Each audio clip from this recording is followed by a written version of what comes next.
ఓం అథ నిత్యో నారాయణ. వాసుదేవ ప్రియ భగవద్బంధువులారా, రేపటి రోజున శ్రావణ శుద్ధ ఏకాదశి. దీనినే పుత్రద ఏకాదశి అంటారు.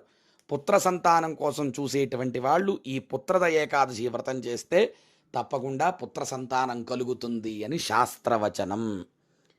మనకి 24 ఏకాదశులు ఉన్నాయి. ప్రతి నెలలో 2 ఏకాదశుల చొప్పున సంవత్సరానికి 24 ఏకాదశులు. అధిక మాసం వస్తే 26 ఏకాదశులు వస్తాయి.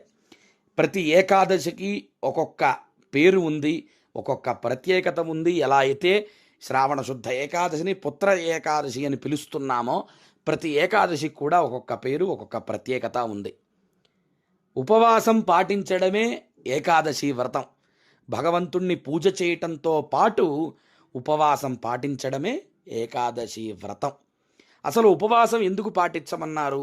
ఉపవాసానికి ఏకాదశి నాడు అంత ప్రత్యేకత ఎందుకు ఉంది అంటే, ఋషులు పెద్దలు చెప్పారు.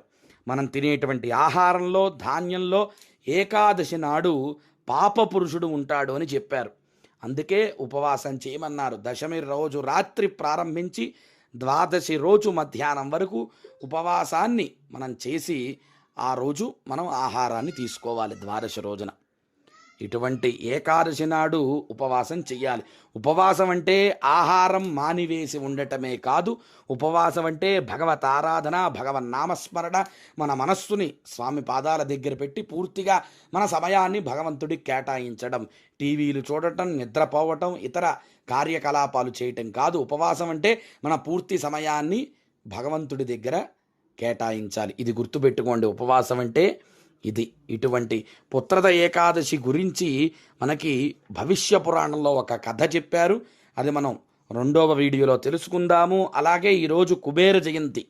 ధనాధిపతి, విత్తాధిపతి అయినటువంటి, ఉత్తర దిక్కుకి అధిపతి అయినటువంటి కుబేర జయంతి. కుబేరుడు ఆవిర్భవించినటువంటి రోజు ఈ రోజున.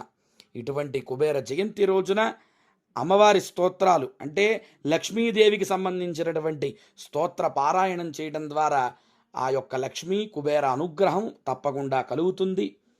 మనం ఈ యొక్క పుత్రద ఏకాదశి కథ గురించి 2వ వీడియోలో తెలుసుకుందాం. విష్ణునామ పురస్సరంగా అందరూ కూడా పుత్రద ఏకాదశి వ్రతాన్ని ఆచరించి ఆ పరమాత్మ అనుగ్రహాన్ని అందరూ కూడా పొందండి. వాసుదేవ.